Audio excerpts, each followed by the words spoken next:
Dober dan. Mogoče nekaj navodil. Najbolj bistveno je, da si pogledamo, kam sploh gremo, v katero državo. Če potujemo po Sloveniji, si pogledamo, kakšno vreme danes. Recimo, če smo šli v Visokogorje, smo rabili bundo, kapo, rokavice. Če gremo na morje, moramo vedeti, da moramo vzeti s sabo zaščitno opremo. Torej, to je en klobuk, potem kremo z visokim faktorjem, vsaj 50, kar priporočamo. Dovolj vode na pot, s seboj vzamemo vso kronično terapijo, ki jo jemljemo, ki jo imamo ves čas pri sebi. Je ne dajemo recimo v neki kovček in na letalo. Moramo imeti s sabo potovalno lekarno, to pomeni, malo si skušamo vizualizirati, ne vem, če nekam pademo, če nekaj se udarimo, če imamo visoko vročino, kaj bomo potrebovali. Jaz bi sama rekla, da to je taka lekarna, ki jo mora imeti vsak človek tudi doma. Torej neki analgetik vzamemo, da imamo proti bolečinam. Hkrati je analgetik tudi antipiretik, torej za zdravljenje visoke telesne temperature. Zdaj, če nismo alergični, se najbolj priporoča paracetamol in en nesteroidni antirevmatik, recimo naproksen ali brufen. Potem vzamemo s sabo, če se poškodujemo, kak obliž, sterilne gaze, kak povoj, trikotno ruto, s katero lahko imobiliziramo manjše poškodbe. Potem seveda vedno, kadar karkoli nastane, moramo vedno mogoče se znajti, pa uporabiti stvari, ki jih imamo takrat na voljo. Zdaj fajn je mogoče vzeti s sabo še kakšno prijemalko oziroma pinceto za odstranjevanje če piči čebela želo. Potem, če smo na morju, kakšne bodice od morskih ježkov. Potem, če smo v gorah, hribih, če so kakšni klopi, prijemalko za odstranjevanje klopov. Sicer se pa znajdemo, ne, če tega nimamo, pač bomo klop odstranili, če imamo malo daljše nohte, pač bomo prijeli pa bomo ven potegnili. Skratka, vedno se moramo nekako znajti s tistim, kar imamo. Skratka, to je neka taka lekarnica, ki naj bi imel vsak tudi doma. S seboj pa pač vedno preverimo rok trajanja teh zdravil, da je res pravi rok. Da imamo kronično terapijo vso s sabo, vzamemo gotovo ne samo za dni, ko gremo na potovanje, vedno vzamemo vsaj za par dni več s seboj.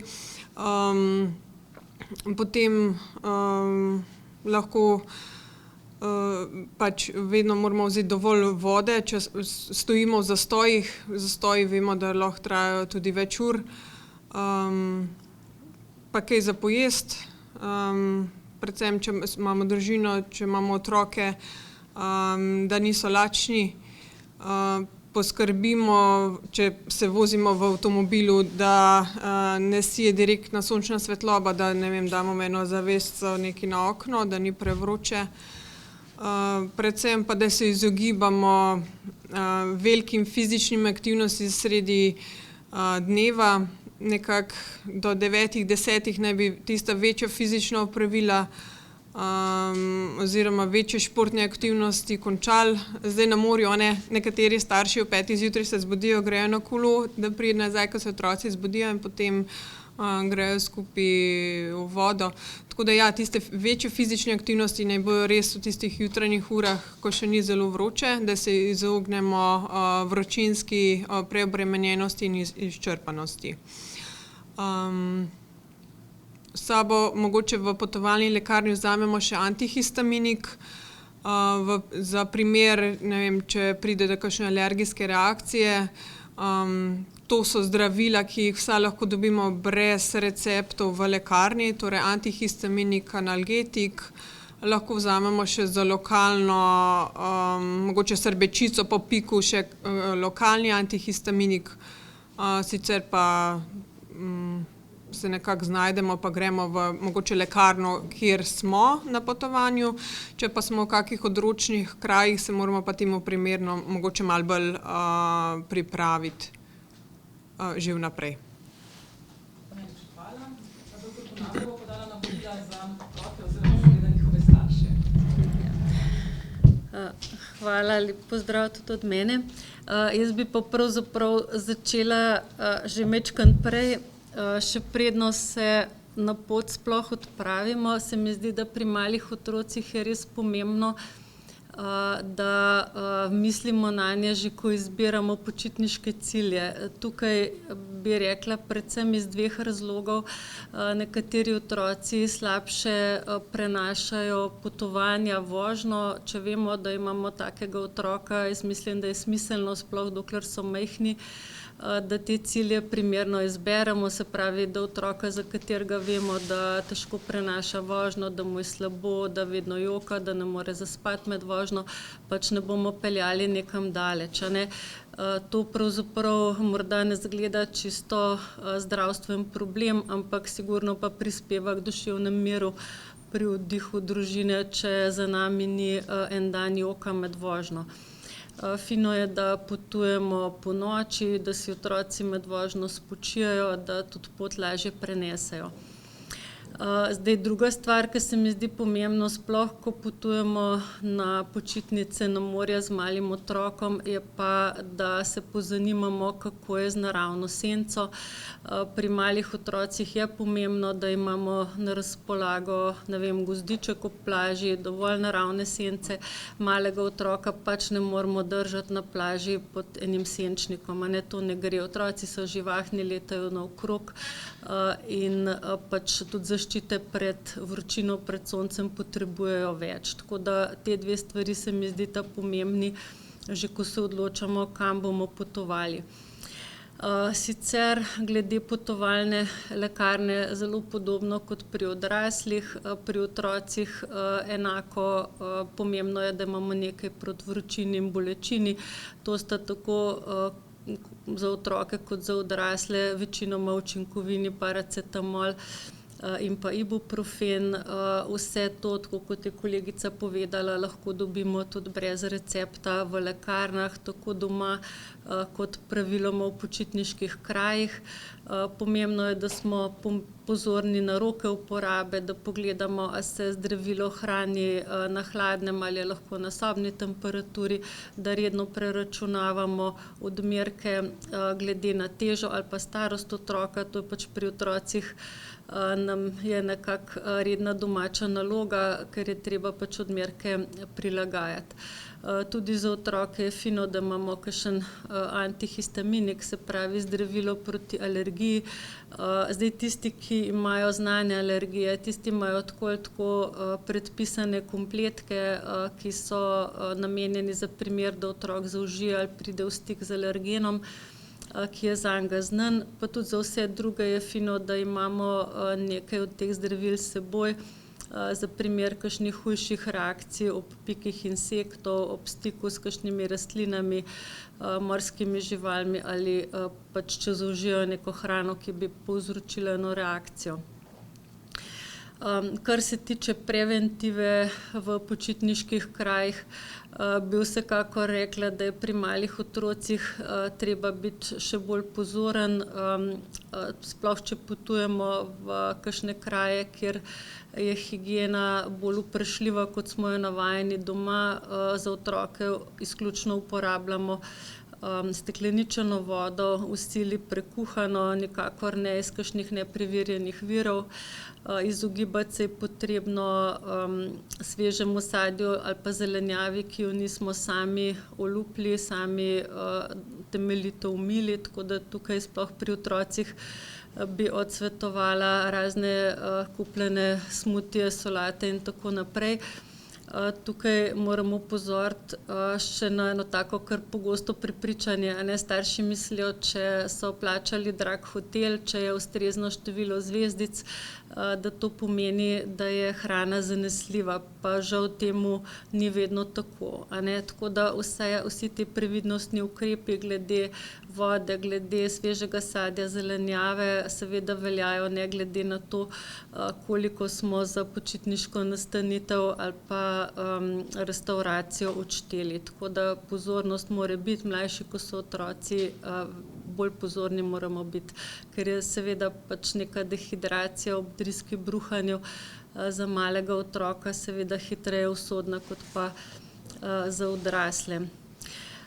Morda glede zaščite ali preventive še to, pri otrocih sicer otroški okulisti, oftalmologi ne svetujejo stalnega nošenja očal, svetujejo pa stalno nošenje pokrival, ki ščitijo tudi oči, se pravi klobučke, kapice, ščitniki, očala pa le takrat, sončna očala mislim, le takrat, ko je izpostavljenost zelo visoka, ne. To je recimo na kakšnem plovilu, na jadrnici, pa potem v kakšnem visokogorju, na snegu, takrat naj bi tudi otroci, če nam seveda tole uspe, nosili sončna očala.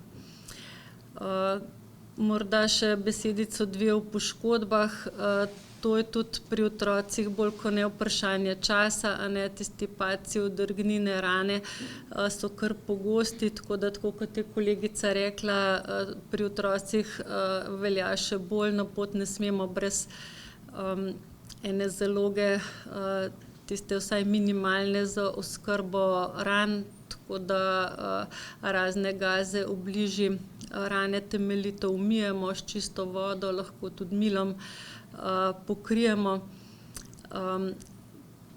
Večino teh površinskih ran res da lahko skrbimo sami, če pa imamo rane v predelu obraza, rok ali pa spolovila, te si pa vsekakor zaslužijo pregled v lokalni počitniški ambulanti, da pač zdravnik presodi, kakšno obravnavo taka rana potrebuje. Najlepša hvala. Bi ostala kar pri vas, ker ste omenili obisk zdravnika. Nemalokrat se zgodijo tudi kakšne virusne okužbe ali pa vnetja ušes pri otrocih. Pa kdaj, kako ravnati in kdaj obiskati zdravnika? Ja, pravila glede tega so precej podobna, kot bi jih recimo dala doma, a ne. Ko otrok zboli z neko temperaturo ali toži zaradi neke bolečine, seveda najboljše, da posežemo po tem, kar imamo, se pravi, da damo nekaj za zbijanje temperature ali za blaženje bolečine, če so to recimo ušesa. Če ima otrok visoko temperaturo, moramo poskrbeti, da zaužije dosti tekočine, smo ob njem, ga opazujemo, tako da če tukaj se jaz zelo izogibam ali nerada dajem kakšna navodila v obliki števila dni ali pa višine temperature ali katerihkoli drugih številk. Namreč ne zdravimo termometer, ne zdravimo ure, zdravimo otroka, tako da otroka moramo opazovati. Lahko je stanje, ki potrebuje obisk pri zdravniku že v 2 urah ali pa celo morda še prej, a ne. Morda nam pa v 14 dneh ni treba nič narediti, a ne. Se pravi, če imamo na eni strani otroka, ki se mu stanje hitro slabša, kjer temperature ne moremo zbiti, kjer se otrok vidno slabo počuti, morda ima še zraven težave z dihanjem ali kakršnekoli druge, recimo neustavljivo bruha, tak otrok potrebuje obisk zdravnika kar hitro, a ne.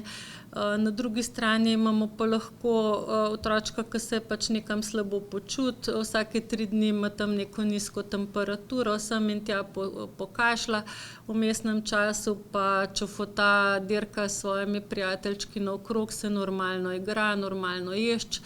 Tak pa tudi v 2 tednih pravzaprav zdravnika ne bo potreboval, saj kakšne posebne koristi od tega ne bo. Tako da vedno se ravnamo po tem, koliko težav in kakšnih otrok ima. Enako bi rekla tudi pri teh, recimo pogosto vprašanje glede lokalnih reakcij po pikih, a ne. Tudi tukaj bi se izognila, ne vem, premeru rdečine, otekline, to niti ni pomembno, a ne, koliko je taka oteklina, rdečina velika. Pomembno je, ima otrok splošne simptome, a se splošno slabo počuti, ima izpuščaj po celem telesu, a ga morda tisto mesto boli, a se ta bolečina hitro slabša. V takem primeru rabi pregled, a ne, tako da dajmo se poskusiti vedno nekako ravnati po tem, kakšne so otrokove težave, koliko jih je, ne pa po centimetrih, urah, dnevih ali kaj podobnega. Najlepša hvala. Dr. Badnik, kako pa je pri odrasli populaciji, tu so tudi kronični bolniki, nosečnice?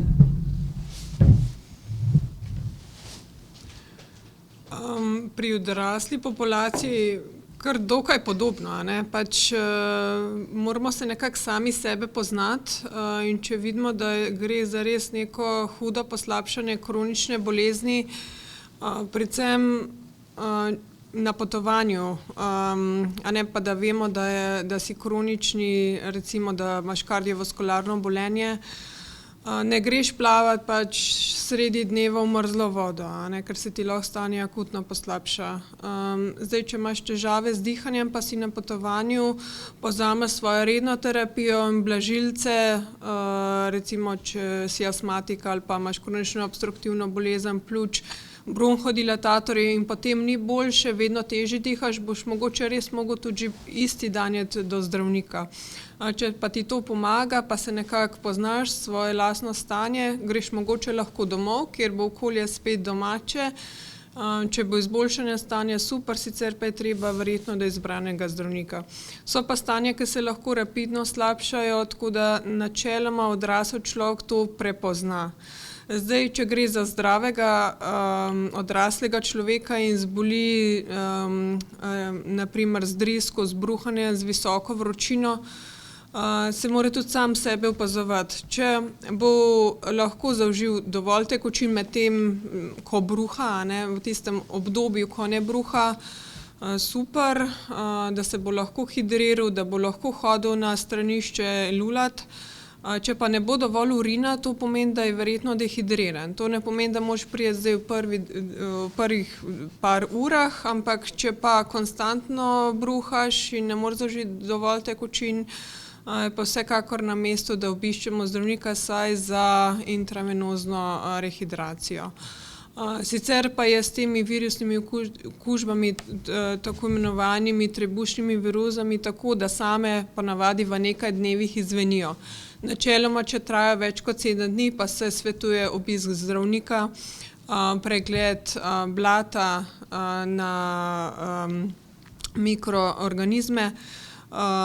Seveda se moramo spet opazovati, če se klinična slika slabša, da se ne boljša oziroma vsaj da ni enaka, če se pridružene hude bolečine v trebuhu, da se pojavi na primer tudi krvava driska, je pa treba obisk zdravnika predčasno.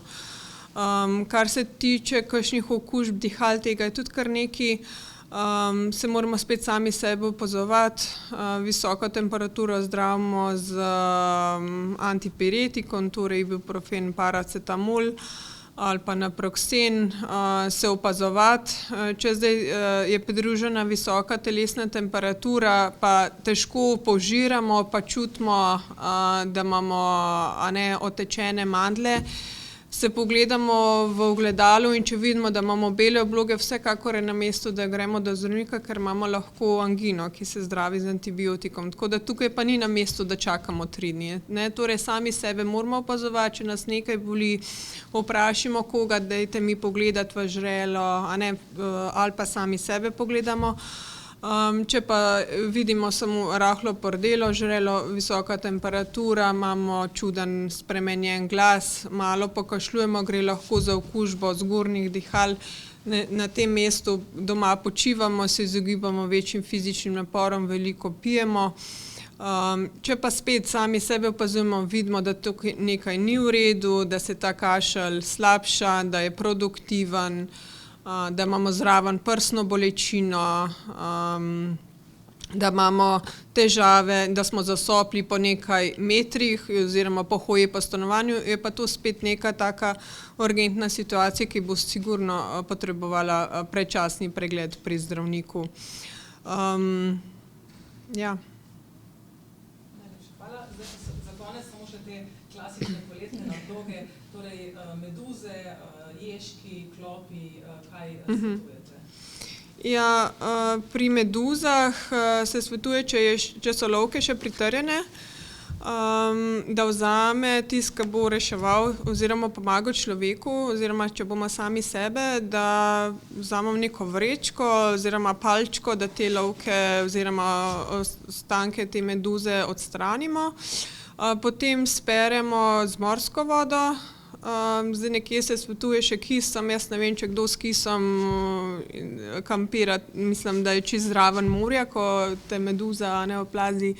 Tako da ja, se spere z morsko vodo, potem pa se svetuje gretje tega predela. Zdaj, a gremo pod vroč tuš. Zdaj, če je otrok, moramo paziti pač, da odrasel prej preveri samo temperaturo vode. To govorimo o temperaturi vode tam 40 do 45 minut. Zdaj, če imamo kakšno kad, lahko tudi natočimo vodo, pa potopimo del telesa vanjo, če so to okončine. Načeloma naj bi greli tam približno 20 minut.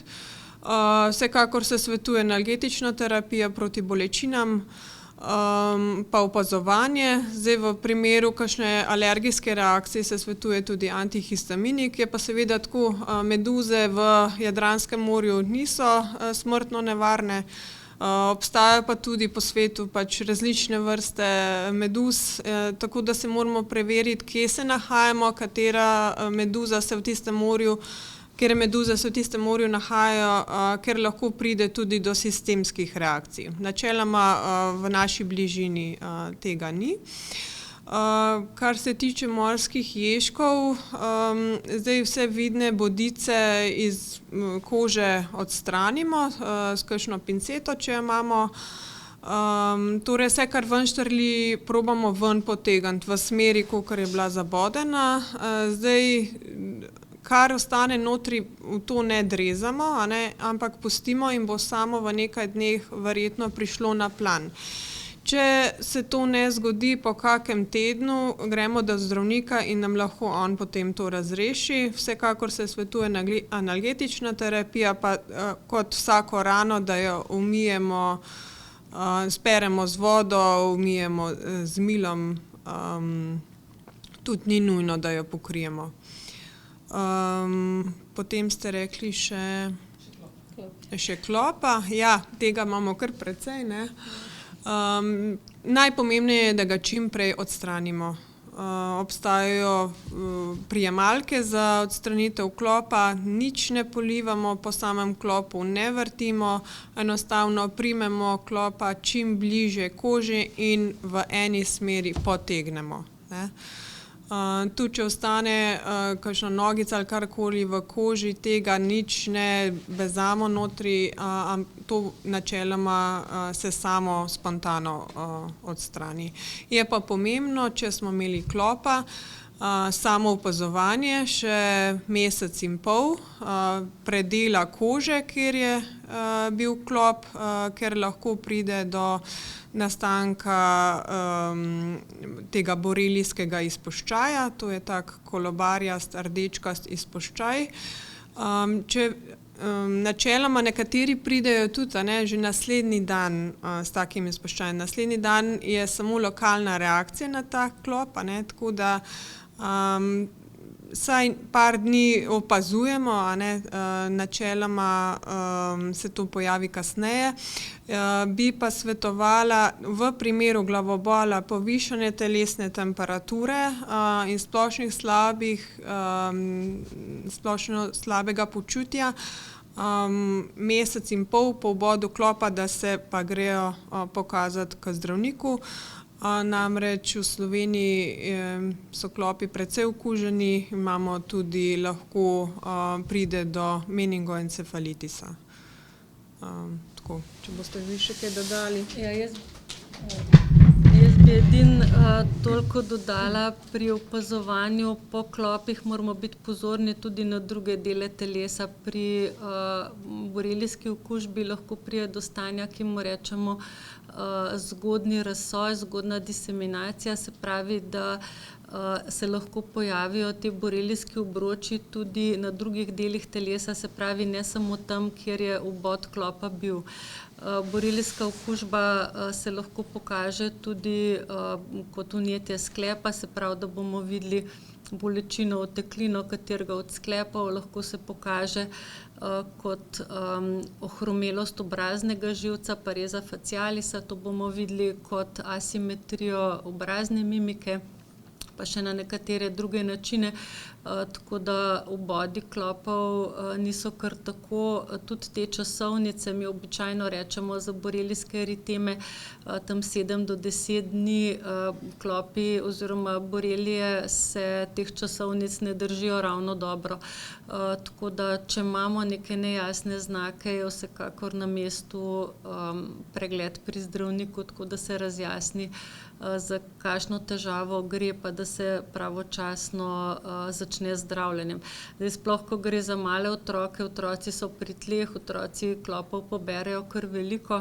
K sreči so starši v Sloveniji kar dobro osveščeni, tako da je precepljenost, vsaj v našem delu, proti klopnemu meningitisu kar dobra. Ampak tudi precepljenost nas seveda ne reši tega, da moramo otroke redno pregledovati. Svetujemo, da ko pridemo iz sprehoda, sploh če je to v gozdu, po travniku, kjer je podrast, da otroka slečemo, oblačila operemo, torej jih ne hranimo za naslednji dan, ker klopi zelo radi na oblačilih počakajo, pa potem naslednji dan lepo v miru izberejo mesto, ki jim je všeč, in se prisesajo. Tako da redno sveže oblačila, redno preoblačiti, redno se stuširati, ko pridemo iz narave. Najlepša hvala. Zdaj pa čas za naše vprašanje.